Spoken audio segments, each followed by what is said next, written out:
نحمده ونصلي على رسوله الكريم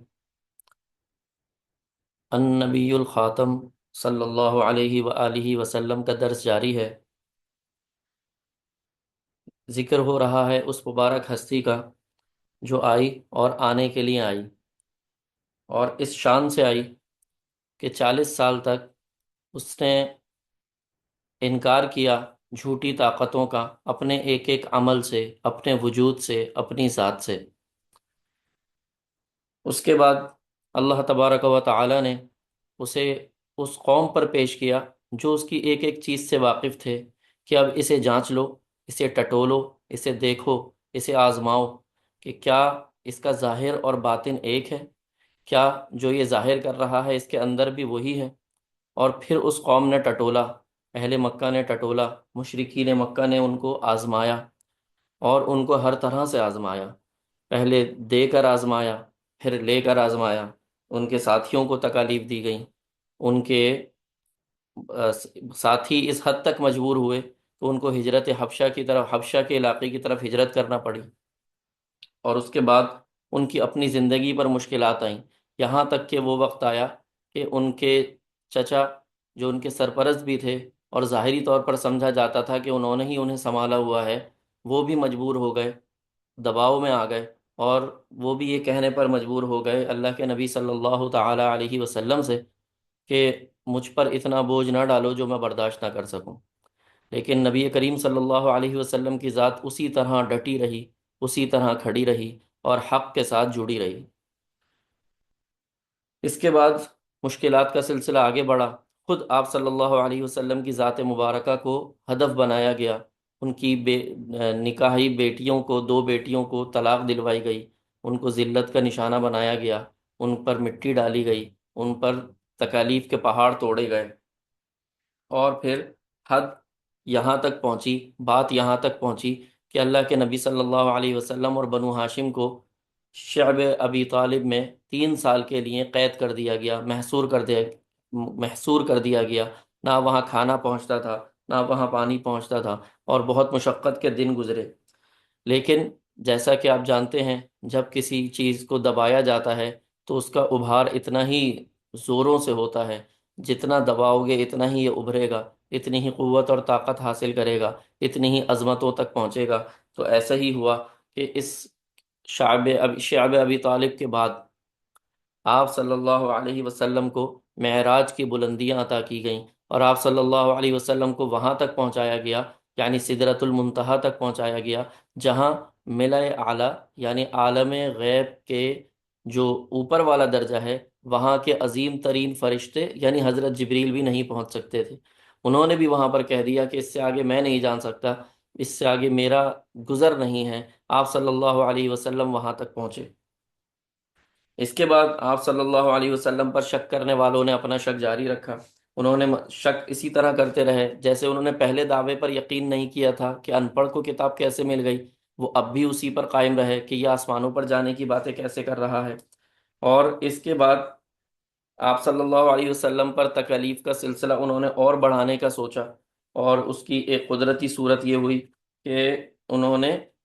حضرت ابو طالب، حضرت خدیجہ کا دنیا سے پردہ فرمانا، ان کا انتقال ہونا،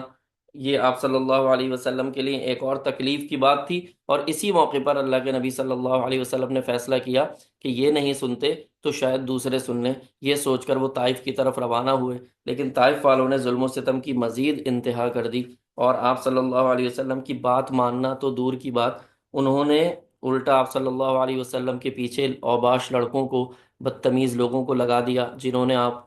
آپ پر پتھراؤ کیا، پتھر برسائے، اور آپ صلی اللہ علیہ وسلم کے نعلین مبارک خون سے بھر گئے۔ ان تکالیف کے بعد جیسے کہ پہلے ذکر آیا کہ اب عمل کا، منفی عمل کے مثبت رد عمل کا زمانہ شروع ہو چکا تھا۔ اللہ تعالیٰ نے معراج پر بلا کر اس کا اشارہ دے دیا تھا کہ اب یہ ذات بلند ہی ہوگی، اب یہ نیچے نہیں رہے گی، اب یہ مزید نہیں دبے گی۔ اس کا اظہار پھر ہوا کہ ملأ اعلیٰ کے پہلے جو فرشتے تھے، عظیم تر فرشتے، حضرت جبریل آپ صلی اللہ علیہ وسلم کے پاس آئے، اور اس کے بعد ملک الجبال آپ صلی اللہ علیہ وسلم کے سامنے حاضر ہوا، ملائے ادنا کا جو عظیم فرشتہ تھا وہ بھی حاضر ہوا، اور اس نے آ کے اللہ کے نبی صلی اللہ علیہ وسلم سے کہا کہ آپ حکم فرمائیے، جیسا آپ حکم دیں گے اسی طریقے کا معاملہ اب کیا جائے گا۔ اگر آپ کو انہوں نے پتھروں سے مارا ہے تو ہم ان کو ان دو پہاڑوں کے درمیان ہی کچل ڈالتے ہیں، لیکن رحمت للعالمین کی رحمت نے جوش مارا اور آپ صلی اللہ علیہ وسلم نے ان تمام لوگوں کو معاف کر دیا، ان سے درگزر کر دیا۔ غور کرنے کا نقطہ یہ ہے میرے بھائیوں کہ جس ذات کو دبایا جا رہا تھا، جس ذات کو اللہ نے اس کو کیسی عظمتیں عطا کی، اور جو عظمتیں عطا ہوئیں اس کے اندر ایک خاص ترتیب ہے، ان عظمتوں میں ایک عجیب قسم کا ربط اور ایک تعلق ہمیں نظر آتا ہے۔ سب سے پہلے عظمت کی سب سے بڑی انتہا عطا ہوئی یعنی سدرۃ المنتہا، اس کے بعد ملائے اعلیٰ کا عظیم تر فرشتہ حضرت جبریل، اس کے بعد ملائے ادنا کا فرشتہ ملک الجبال۔ اب عقل کا تقاضا کیا ہے کہ ڈائریکٹ یا براہ راست انسان متوجہ ہو آپ صلی اللہ علیہ وسلم کی طرف؟ اگر ایسا ہو تو پھر کچھ کمی رہ جائے گی، درمیان میں کچھ خلا رہ جائے گا۔ تو اس لیے اللہ تعالیٰ نے اس کے موقع کے بعد طائف کے واپسی پر، کتاب و روایات سے ثابت ہے کہ آپ صلی اللہ علیہ وسلم نخلا کی وادیوں میں تھے، نخلا کی وادی میں تھے، اور صبح کا وقت تھا، فجر کا وقت تھا یا تہجد کا وقت تھا، اور قرآن کی تلاوت فرما رہے تھے کہ اس موقع پر جنات کا، یعنی غیب کے بعد اس مخلوق کا جو غیب اور شہادت نظر نہ آنے اور حاضر کے درمیان میں ایک برزخ اور پردے کا درمیانی درجہ رکھتی ہے، وہ ایک درمیانی مخلوق ہے۔ اس موقع پر جنات نے آپ صلی اللہ علیہ وسلم کے کلام کو سنا اور قرآن کو سنا۔ خود قرآن ہمیں بتاتا ہے، سورۃ الاحقاف کی آیت نمبر 29 ہے، صرفنا الیک نفرا من الجن یستمعون القرآن، ہم نے آپ کی طرف جنوں کی ایک ٹولی پھیری تاکہ وہ قرآن سنیں، اور جب انہوں نے قرآن سنا تو وہ پکار اٹھے، انا سمعنا قرآنا عجبا، ہم نے بڑی عجیب کتاب سنی ہے، یہدی الی الرشد، وہ ہدایت کی طرف بلاتی ہے۔ تو اس موقع پر آپ صلی اللہ علیہ وسلم کے سامنے جنات حاضر ہوئے، اور انہوں نے آ کر آپ صلی اللہ علیہ وسلم پر، یہ کہا جا سکتا ہے جیسے کہیں پر بھی ہمیں پروانے نظر نہیں آ رہے ہوتے، شمع جلتی ہے اور پروانے پتہ نہیں کہاں سے آ جاتے ہیں، یہی معاملہ ہوا کہ آپ صلی اللہ علیہ وسلم کی ہدایت کی شمع روشن ہوئی اور جنات حاضر ہو گئے، اور ایسے جھپٹے، اور سب سے پہلے گویا قربان ہونے والوں میں انسان سے بھی پہلے وہ شامل ہو گئے، اور انہوں نے آپ صلی اللہ علیہ وسلم کا تبلیغ کی دعوت لے کر، ابھی دیدوں یعنی نظر آنے والوں کی تبلیغی مہم ابھی شروع نہیں ہوئی تھی، باقاعدہ نہ نظر آنے والوں کی تبلیغی مہم شروع ہو گئی، اور وہ اپنے لوگوں کو دین کی بات بتانے اور اسلام کا پیغام پہنچانے روانہ ہو گئے۔ عمل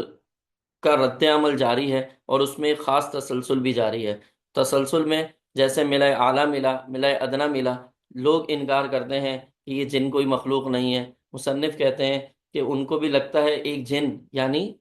جیسے قرآن نے کہا کہ ابلیس کے بارے میں، شیطان کے بارے میں، کہ وہ بھی جن میں سے تھا، تو مصنف کہتے ہیں کہ گویا ان کو بھی ایک جن نے ہی بہکایا ہے کہ وہ جن کا انکار کر دیں، تو وہ لوگ اس طرح کی باتیں کرتے ہیں۔ لیکن آپ صلی اللہ علیہ وسلم کی ذات آگے بڑھی، اور جنات کے بعد اللہ کے نبی جب حاضر کی طرف آئے تو بھی عجیب معاملہ پیش آیا۔ آپ صلی اللہ علیہ وسلم مکہ کے قریب مینا کے میدانوں میں پہنچتے ہیں، قدرت اپنی عجیب کار فرمائیوں کے ساتھ ظاہر ہوتی ہے۔ کیا معاملہ ہوتا ہے؟ مینا کا مقام ہے، حج کے دن چل رہے ہیں، اور اس سے پہلے 10 بار یہ موقع آ چکا ہے۔ حج تو اس سے پہلے بھی آپ صلی اللہ علیہ وسلم کے اعلان نبوت کے بعد 10 بار آیا ہے، یا کم از کم 9-10 بار آیا ہے، اور اس پورے وقت میں اللہ کے نبی نے ان کو جب بھی بلانے کی کوشش کی، جتنا بلایا وہ دور بھاگے، وہ پیچھے ہٹتے گئے۔ ہر بار اللہ کے نبی صلی اللہ علیہ وسلم نے ان کے سامنے کلمہ حق بلند کیا، ان سے کہا، یا ایھا الناس قولوا لا الہ الا اللہ تفلحوا، اے لوگوں کہہ دو کہ اللہ کے سوا کوئی معبود نہیں ہے، کامیاب ہو جاؤ گے، بامراد ہو جاؤ گے۔ لیکن جیسے جیسے ان کو بلایا جاتا تھا وہ پیچھے ہٹتے تھے، ان کو بلاتے تھے وہ دور بھاگتے تھے، ان کو اپنی طرف کھینچتے تھے وہ کتراتے تھے۔ کیوں؟ لیکن یہ کب تھا؟ جب منفی عمل چل رہا تھا، لیکن اب مثبت عمل کا آغاز ہو چکا تھا، اب رد عمل کا آغاز ہو چکا تھا۔ تو اب کیا صورت پیش آئی؟ اب یہ ہوا کہ آپ صلی اللہ علیہ وسلم نے ان کے سامنے حق بات پیش کی، اور وہ لوگ تھوڑی ہی دیر میں مانتے چلے گئے۔ واقعہ کیوں کچھ یوں پیش آیا کہ رات کا وقت تھا، اور چاند کی روشنی میں آپ صلی اللہ علیہ وسلم قبائل کے درمیان سے گزرے، خیمے وغیرہ گڑے ہوئے تھے، لگے ہوئے تھے۔ آپ صلی اللہ علیہ وسلم وہاں پر کچھ لوگوں کی بس بہت کم تعداد بیٹھی تھی، 8-10 لوگ ہوں گے۔ وہاں پر اللہ کے نبی پہنچے، اور انہوں نے آپ صلی اللہ علیہ وسلم نے ان لوگوں سے پوچھا، من انتم، تم کون ہو؟ انہوں نے جواب دیا، ہم خزرج سے ہیں۔ آپ صلی اللہ علیہ وسلم نے فرمایا، کیا تم بیٹھ سکتے ہو؟ میں تم سے کچھ کہنا چاہتا ہوں۔ انہوں نے کہا، کیوں نہیں؟ کیا اللہ کی طرف آتے ہو؟ خدا کے سامنے جھکتے ہو؟ آپ صلی اللہ علیہ وسلم کا یہ سوال کرنا تھا۔ وہ لوگ جو پہلے سننے کو تیار نہیں تھے، وہ لوگ جو پہلے آنے کو تیار نہیں تھے، پیچھے بھاگتے تھے، جان چھڑاتے تھے، اب لمحوں کے اندر وہ فیصلہ کرتے ہیں، اور پہلے آپس میں کچھ بات کرتے ہیں، اور اس کے بعد جن کو جس ذات کو پہلے لوٹا دیا جاتا تھا، اب اسی کے قدموں پہ لوٹ رہے ہیں۔ اور یہ لوگ اب ایمان لانے والے، جیسا جیسا اللہ کے نبی فرما رہے ہیں ویسا ویسا یہ الفاظ ادا کر رہے ہیں، اور ایمان میں، اہل ایمان میں داخل ہو رہے ہیں۔ یہاں پر اللہ تعالیٰ کی طرف سے صف بندی بھی ہو رہی ہے کہ کون صف میں، ایمان کی صف میں کون آگے آئے گا، اور ایمان کی صف میں کون پیچھے رہے گا۔ اہل مکہ کو بہت بڑا موقع دیا گیا کہ تم اچھی طرح دیکھ لو، اور تم ایمان لانے والوں میں پہلے ہو جاؤ۔ لیکن اہل مکہ میں سے اکثر نے اس بات پر عمل درآمد نہیں کیا، اپنے آپ کو آگے بڑھ کر پیش نہیں کیا۔ اہل مدینہ کو اللہ نے اس شرف کے لیے، اس اعزاز کے لیے قبول فرمایا کہ وہ آگے بڑھ کر ایمان لانے والے بنے۔ اور یہ کون تھے؟ یہ اسی مدینہ کے رہنے والے تھے کہ اب 1.5 ارب سے زیادہ مسلمانوں کے دلوں میں وہ مدینہ آج بستا ہے۔ اللہ اسے ہمیشہ ہنستا مسکراتا ہنستا بستا رکھے۔ اور یہی وہ لوگ تھے جنہوں نے آپ صلی اللہ علیہ وسلم کی مدد، امداد اور نصرت میں سب سے پہلے اپنے آپ کو پیش کیا۔ اسی لیے تاریخ نے ان کو انصار کہا۔ یہ ہمیشہ کے لیے مددگار ہو گئے، اور ہمیشہ کے لیے آپ صلی اللہ علیہ وسلم کے ساتھی بن گئے۔ تو غیب اب شہادت میں آ چکا تھا۔ جو پہلے ملأ اعلیٰ، ملأ ادنا اور جنات کا معاملہ تھا، اب بات اس سے آگے نکل چکی تھی، اور اس کے اندر بھی اللہ نے ایک خاص ترتیب کا مظاہرہ کیا۔ یعنی پہلے انسان آئے، جیسے کہ پہلے بڑے فرشتہ آیا، پھر چھوٹا آیا، پھر جنات آئے۔ تو اب یہاں پر بھی اس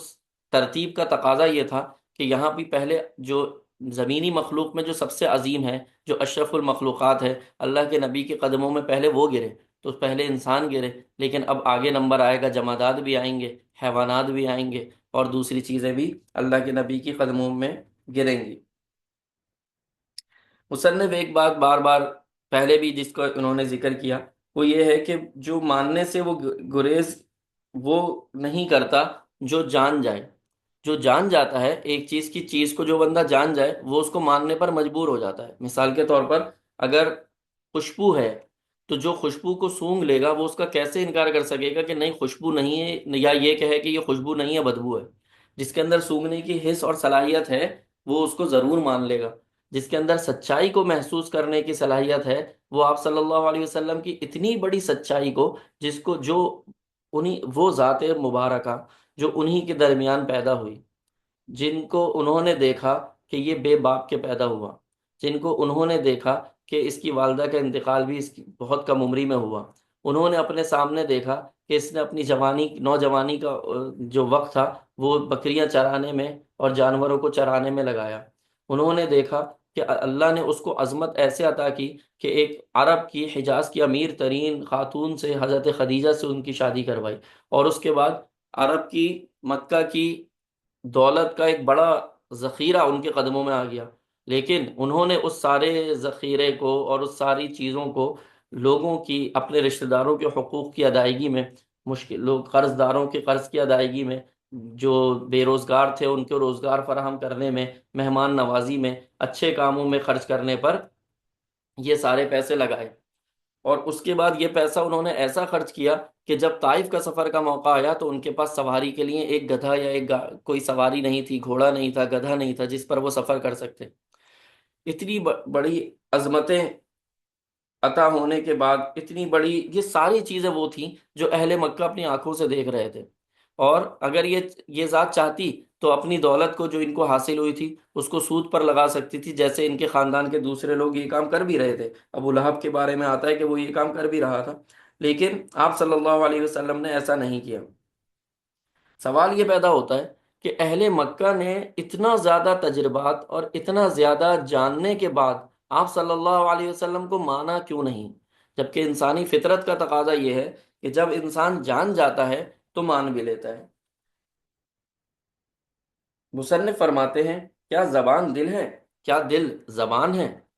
کاش ایسا ہوتا، لیکن دنیا میں پھر جھوٹ کا گھونسلہ کہاں بنے گا؟ یعنی ایسا نہیں ہے کہ انسان جب مان لے تو اس کو صحیح صحیح اس کا اظہار بھی کر دے۔ تو مصنف کا دعویٰ یہ ہے کہ اہل مکہ جان تو گئے تھے لیکن ماننے سے انکار کر رہے تھے، اور وہ اصل میں یہ جھوٹ بول رہے تھے۔ دل ان کا مان چکا تھا کہ واقعی اس سے عظیم ہستی کوئی اور نہیں ہو سکتی، دل ان کا مان چکا تھا کہ یہ جیسا سچا ہے ایسا سچا کوئی اور نہیں ہو سکتا، دل ان کا مان چکا تھا کہ یہ وہ ہستی ہے جس کے ظاہر اور باطن میں تضاد نہیں ہے، اس کے جو اندر ہے وہی اس کے باہر ہے، لیکن وہ اس بات کے ماننے سے انکاری تھے، اور اس کی دو وجوہات مصنف نے بیان کی ہیں۔ ایک وجہ مصنف یہ بتاتے ہیں کہ ظلم کے نشے میں ڈوبنے کی وجہ سے، ظلم کے نشے میں مخمور ہونے کی وجہ سے علو یعنی بڑائی اور تکبر میں مبتلا ہو گئے تھے، اور اس وجہ سے وہ اللہ کے نبی صلی اللہ علیہ وسلم کو ماننے سے انکار کرتے تھے، اور وہ اچھی طرح جانتے تھے کہ یہ عظیم ہستی ہے، لیکن وہ مان نہیں رہے تھے، اور وہ اس نہ ماننے کی وجہ ہمیں قرآن نے بتائی ہے۔ قرآن ہمیں کہتا ہے وَجَحَدُوا بِهَا وَاسْتَيْقَنَتْهَا أَنفُسُهُمْ ظُلْمًا وَعُلُوًّا، انہوں نے اس کا انکار کیا اور خود ان کے دل اس کو مان رہے تھے۔ انکار ظلم اور بڑائی کی وجہ سے کرتے تھے۔ یہاں مثال کے طور پر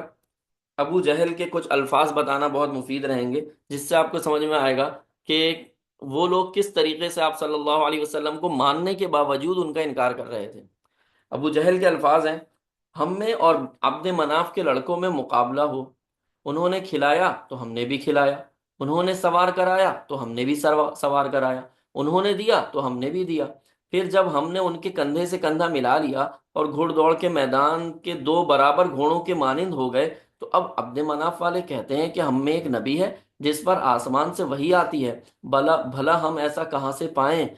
قسم خدا کی ہم اس کو نہیں مان سکتے، ہم اس کی تصدیق نہیں کر سکتے۔ تو یہاں بالکل واضح ہو گیا، بہت واضح طور پر یہ بات سامنے آ گئی کہ انکار کی بہت بڑی وجہ ان کا تکبر تھا، اور یہ تھا کہ یہ کیسے ہو سکتا ہے کہ ایک دوسرے قبیلے والا ہم سے آگے بڑھ جائے، ہر چیز میں ہم اس کا مقابلہ کر سکتے ہیں، لیکن یہ تو ایک ایسا دعویٰ کر دیا کہ ہم اس میں اس کا کوئی مقابلہ نہیں کر سکتے۔ انکار کی دوسری بھی ایک وجہ تھی، اور وہ وجہ یہ تھی کہ ان کے دلوں میں شک پل رہے تھے۔ وہ آپ صلی اللہ علیہ وسلم کی دل کی اور کردار کی عظمتوں کو دیکھ چکے تھے، لیکن اب بھی ان کے دل میں شک تھا کہ دل تو اچھا ہے لیکن کیا دماغ بھی اچھا ہے؟ یہ سوال ان کے دلوں میں موجود تھا۔ اور بہت سے لوگ ہمیں تاریخ میں ایسے نظر آتے ہیں جو اپنی تمام تر، آپ صلی اللہ علیہ، انہوں نے کتابوں میں لکھا، انہوں نے اپنے خطبات میں اپنے لیکچرز میں بتایا کہ آپ صلی اللہ علیہ وسلم ایک عظیم ہستی ہیں،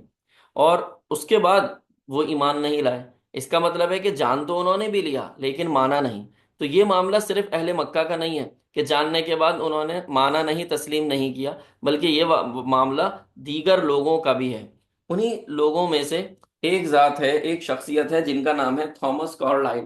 19ویں صدی کے مشہور برطانوی ادیب، مصنف اور فلسفی تھے۔ انہوں نے کچھ خطبات ارشاد فرمائے، 6 خطبے دیے تھے، اور ان 6 میں سے جو دوسرا خطبہ ہے وہ آپ صلی اللہ علیہ وسلم کے بارے میں ہے۔ کتاب کا نام ہے Thomas Carlyle on heroes, hero worship and the Herrick in history, اور یہاں حاشیے میں اس کا نام کتاب کا کچھ الگ لکھا ہے۔ 1840 میں یہ لیکچر دیے گئے تھے۔ ان میں سے جو دوسرا خطبہ ہے اس کا نام ہے the hero as prophet Muhammad and اسلام،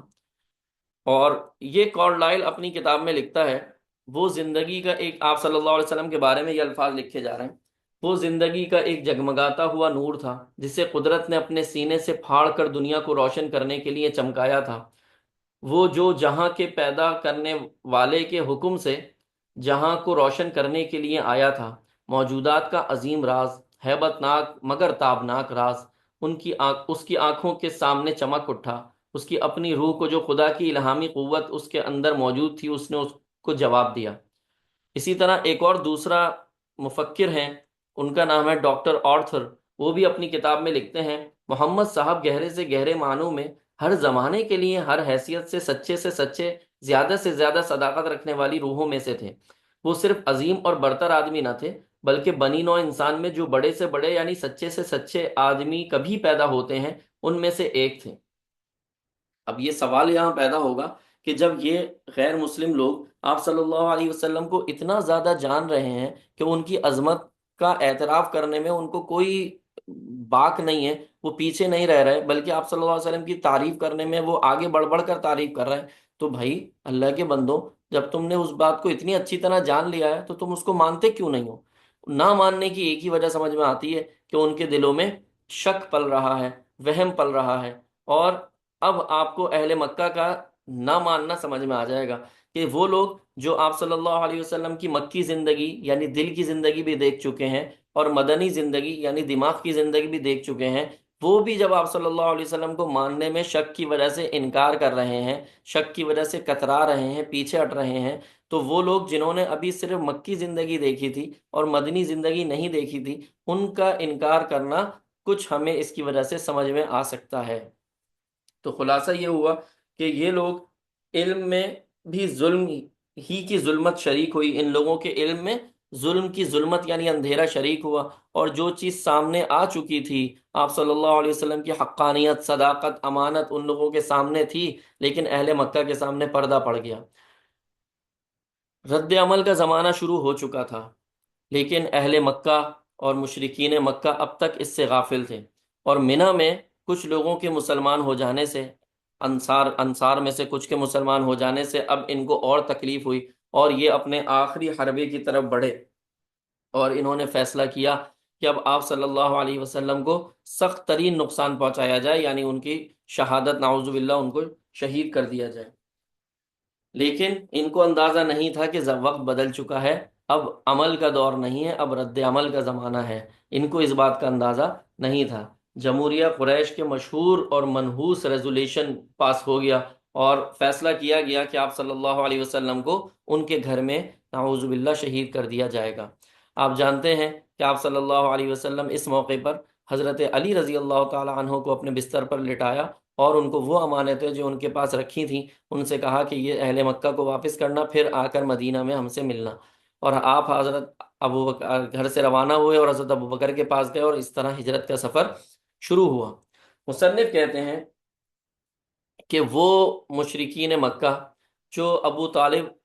کی گھاٹی پہ یعنی شعب ابی طالب میں کھانا پانی روک رہے تھے، اور اس بڑی جگہ پر ایسا حفاظتی انتظام کیا تھا کہ دوسروں کے لیے کھانا پہنچانا، پانی پہنچانا اور ضرورت کا سامان پہنچانا مشکل ہو گیا تھا، اب یہی لوگ آپ صلی اللہ علیہ وسلم کے مختصر سے گھر کے سامنے کھڑے تھے، لیکن آپ صلی اللہ علیہ وسلم انہی کے سامنے سے نکلے۔ وہ دیکھنے والے تھے لیکن دیکھ نہیں سکتے تھے، وہ جاگ رہے تھے لیکن سوئے ہوئے تھے۔ آپ صلی اللہ علیہ وسلم انہی کے درمیان سے نکلتے چلے گئے، اور وہ آپ صلی اللہ علیہ وسلم کو اللہ کے فضل و کرم سے کوئی نقصان نہیں پہنچا سکے۔ کیوں؟ اس لیے کہ حق کا دور شروع ہو چکا تھا، رد عمل کا دور شروع ہو چکا تھا، اب آپ صلی اللہ علیہ وسلم کو تکلیف نہیں پہنچائی جا سکتی تھی، اب عظمتوں کا سفر تھا، اور عظمتیں ایک ایک کر کے ظاہر ہو رہی تھیں۔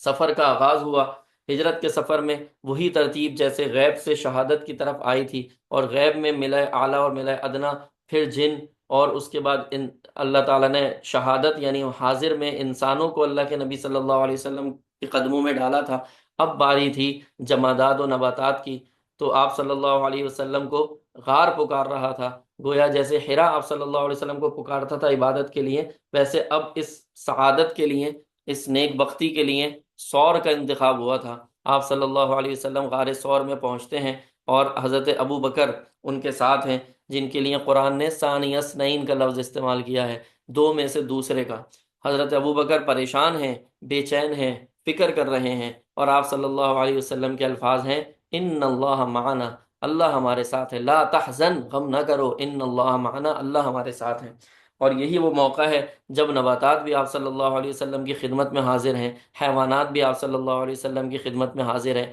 کیا صورت ہے کہ آپ صلی اللہ علیہ وسلم غار کے اندر جاتے ہیں، اس غار پر ہرے بھرے درختوں کی ڈالیاں، شاخیں سربسجود ہو جاتی ہیں، مطلب وہ جھک جاتی ہیں، اس کو ڈھانک لیتی ہیں۔ اس کے علاوہ مکڑی وہاں پر جالا بن دیتی ہے، کبوتر وہاں انڈے دے دیتے ہیں۔ تو اس طرح جانداروں میں سے پرند بھی اللہ کے نبی کی خدمت کے لیے حاضر ہو گئے، اور چرند بھی اللہ کی نبی کی خدمت کے لیے حاضر ہو گئے، نباتات بھی اللہ کی نبی کی خدمت کے لیے حاضر ہو گئے۔ اور اس طرح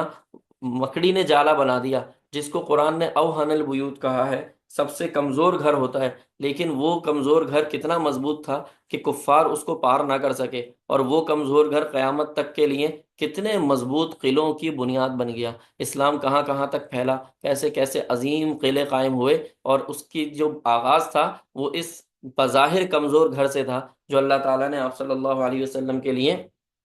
بنوایا تھا، اور اپنی عظیم نبی کی حفاظت فرمائی تھی۔ تو آپ صلی اللہ علیہ وسلم کی اس طریقے سے حفاظت ہوئی۔ اور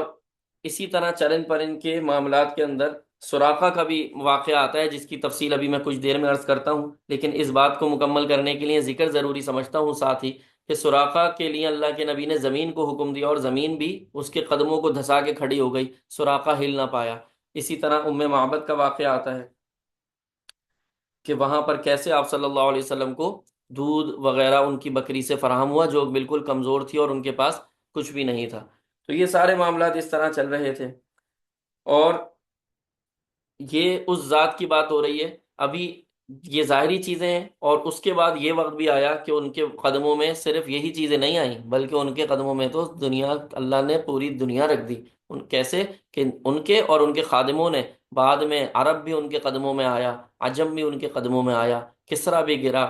اور قیصر بھی گرا، سب کچھ گر گئے۔ اور یہ باتیں تو وہ ہیں بہت ساری جو ہم دیکھ چکے ہیں، بہت ساری باتیں انہوں نے وہ بھی بتائیں جو بات کی ہیں جو ہم نے نہیں دیکھی، لیکن اللہ کی قسم وہ سب ہو کے رہیں گی۔ حدیث میں آتا ہے، آپ صلی اللہ علیہ وسلم نے فرمایا، آدم ومن دونہ تحت لوائی یوم القیامہ، آدم اور جو آدم کے بعد ہیں سب قیامت کے دن میرے جھنڈے کے نیچے ہوں گے۔ اسی طرح ایک اور روایت میں ہے، روئے زمین پر کوئی گھر یا کوئی خیمہ ایسا نہیں باقی رہے گا جس میں اسلام داخل ہو کر نہ رہے، جو عزت سے چاہے گا وہ عزیز ہو کر، جو ذلت سے چاہے گا وہ ذلیل ہو کر، لیکن اس کے خیمے میں اسلام داخل ہو کر رہے گا۔ اور یہ جس کا ذکر اللہ نے بلند کیا، وَرَفَعْنَا لَكَ ذِكْرَكَ، اور دوسری ایک اور آیت ہے، وَاللَّهُ مُتِمُّ نُورِهِ وَلَوْ كَرِهَ الْكَافِرُونَ، اللہ اپنی روشنی کو پورا کر کے رہے گا، چاہے کافروں کو یہ جتنا برا لگے، نہ ماننے والے جتنا ان کو ناگوار گزرے، لیکن اللہ اپنے نور کو پورا کرے گا۔ آپ صلی اللہ علیہ وسلم کے ذکر کو اللہ نے بلند بھی کیا، آپ صلی اللہ علیہ وسلم کے نور کو اللہ نے دنیا میں پھیلا بھی دیا۔ ہجرت کے موقع پر ایک واقعہ جو پیش آتا ہے وہ ہے سراقہ کا۔ آپ صلی اللہ علیہ وسلم جب ہجرت کر رہے تھے، حضرت ابوبکر اور 3 4 لوگوں کے قافلے، جس میں ایک ان کا رہنما تھا جو راستہ بتا رہا تھا، کیونکہ آپ صلی اللہ علیہ وسلم نے سفر ہجرت میں جو مکہ سے مدینہ کا معروف راستہ تھا، مشہور راستہ تھا، اس کو اختیار نہیں فرمایا تھا، بلکہ ایک الگ راستے سے گئے تھے۔ اس موقع پر پیچھا کرتے کرتے مدلج قبیلے کا ایک صاحب سراقہ بن جعشم آپ صلی اللہ علیہ وسلم کو دیکھ لیتا ہے، آپ صلی اللہ علیہ وسلم کو روکنے کی کوشش کرتا ہے۔ عرب نے بہت زیادہ انعام کا اعلان کیا ہے، اس کی لالچ اس کے پیچھے ہے، اور یہ آپ صلی اللہ علیہ وسلم اس کو دیکھ کر مسکراتے ہیں، اور اس کے گھوڑے کے پاؤں زمین میں دھس جاتے ہیں۔ اور اس موقع پر آپ صلی اللہ علیہ وسلم اس سے کہتے ہیں، کیف بک اذا لبست سواری کسرا، سراقہ تیرا کیا حال ہوگا جب تو کسرا کے کنگن پہنے گا؟ اس کو یقین نہ آیا، وہ بھی کہنے لگا، اکسرا فارس، کیا آپ ایران کے کسرا کی بات کر رہے ہیں؟ اس دور میں 2 سپر پاور تھیں، اس دور میں 2 عالمی طاقتیں تھیں، ایک کسرا ایران اور دوسرا فارس کا قیصر، اور آپ صلی اللہ علیہ وسلم کے قدموں میں باری باری یہ دونوں طاقتوں کو ڈھیر ہونا تھا، جن میں سے کسرا پہلے ڈھیر، قیصر کا زمانہ بعد میں آیا، مطلب وہ لوگ بعد میں شکست ان کو ہوئی، پہلے ایران کو، فارس کو شکست ہوئی۔ اس موقع پر